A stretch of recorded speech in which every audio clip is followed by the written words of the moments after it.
Dans cette vidéo, je vous explique de manière posée comment se passe une procédure étude en Russie. Écoutez la vidéo jusqu'à la fin. D'abord, je vous conseille, ceux qui ont un bon budget, c'est-à-dire vous avez les moyens des garanties bancaires, choisissez les pays comme la France, le Canada et les États-Unis pour vos études si vous voulez quitter l'Afrique. Maintenant, ceux qui ont un budget, des budgets limités, écoutez la vidéo jusqu'à la fin.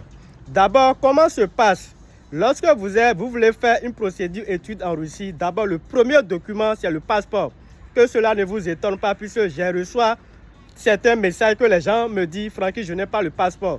Pour obtenir un visa pour quitter votre pays, le premier document, le passeport, est nécessaire. Vous devez avoir votre diplôme de baccalauréat ou bien l'attestation et les relevés de notes ou bien votre diplôme de certificat de licence ou bien de master et les relevés de semestre. Maintenant, ces documents doivent traduire en russe puisque pour faire les dépôts en général, les universités vont vous demander que ce soit votre passeport, votre diplôme, les relevés de notes, que ça soit bien traduit en langue russe. Il y a des bureaux, des cabinets de bureaux sur place en Russie qui le font. Maintenant, lorsque vous faites les dépôts dans les universités, il y a certaines universités qui vont vous écrire seulement « Nous avons accepté votre document ». Ils vont vous établir le document de l'admission ou bien le contrat. Ça dépend. Il y a des universités, c'est le contrat ou bien l'admission. Il y a aujourd'hui la majorité des universités, ils vont vous exiger, lorsque le contrat sort, de payer peut-être la moitié, d'autres rien. D'autres même la totalité, ça dépend des conditions de chaque université. Et lorsque vous payez peut-être après le contrat, vous allez attendre l'invitation officielle. L'invitation, c'est MVD, c'est l'immigration dans la ville où se situe l'université qui établit les invitations officielles. Combien de durée? Ça dépend dans la ville.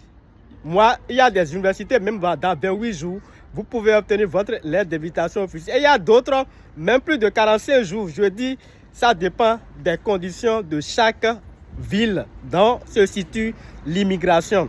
Maintenant, lorsque vous avez obtenu votre lettre d'invitation officielle, vous irez à l'ambassade de la Russie auprès de votre pays pour faire la demande de visa. En général, l'ambassade ne vous exige pas des garanties bancaires. Vous faites le dépôt et ça dépend. Soit vous faites un dépôt de visa express ou bien visa normal, ça dépend de votre budget.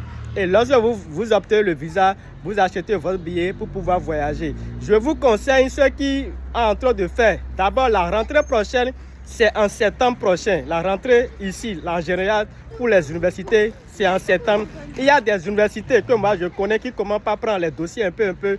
D'autres en avril, d'autres en juin. Ça dépend du programme que chaque université va commencer par prendre les dossiers. Le volume est bon et je vous conseille, ceux qui veulent faire vraiment envisager, commencez par légaliser vos documents au ministère des Affaires étrangères dans votre pays, c'est-à-dire votre diplôme de baccalauréat, le relevé de notes, ou bien votre diplôme de licence si vous voulez faire le master.